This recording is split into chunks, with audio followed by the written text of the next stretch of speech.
पावसामुळे संभाजीनगर पाण्याखाली, ग्रामीण पट्ट्यातील शेतीचं अतोनात नुकसान, तर जायकवाडी धरणातून गोदावरी पात्रामध्ये 9,432 क्युसेकनं पाण्याचा विसर्ग.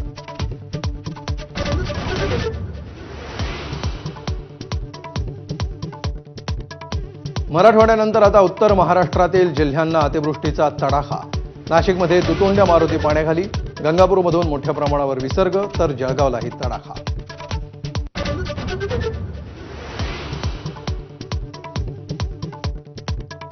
महापुराच्या विळख्यात सापडलेल्या मराठवाड्यातल्या अनेक जिल्ह्यांना पुन्हा पावसाचा तडाखा.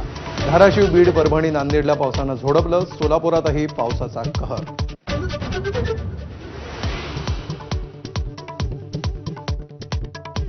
मुंबई, रायगड, पालघर, ठाण्यासाठी रेड अलर्ट. उत्तर महाराष्ट्रातही जोरदार पावसाची शक्यता. हवामान विभागाचा अंदाज. मराठवाड्यामध्ये पूरस्थितीमुळे अडचणींचा सामना.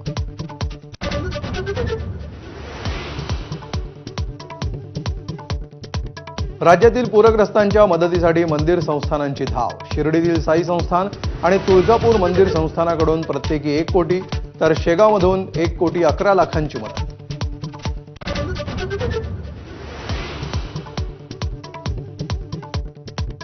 मराठवाड्यातील अतिवृष्टीचा मुख्यमंत्र्यांनी घेतला आढावा.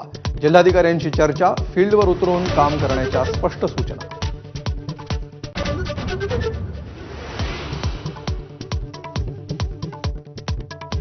पालिका निवडणुकीमध्ये वाटाघाटीवेळी आत्मसन्मानाला ठेच पोहोचणार नाही.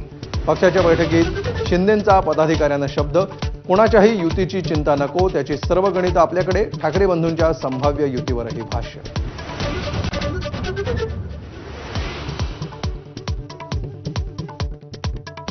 जळगावचे माजी महापौर ललित कोल्हे यांच्या फार्म हाऊसवर पोलिसांचा छापा.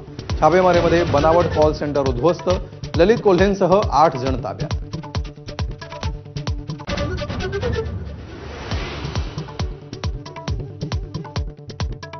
बीसीसीआयच्या नव्या अध्यक्षांची घोषणा. मिथुन मन्हास यांच्या खांद्यावर अध्यक्षपदाची धुरा, तर राजीव शुक्लांच्या गळ्यात उपाध्यक्षपदाची माळ.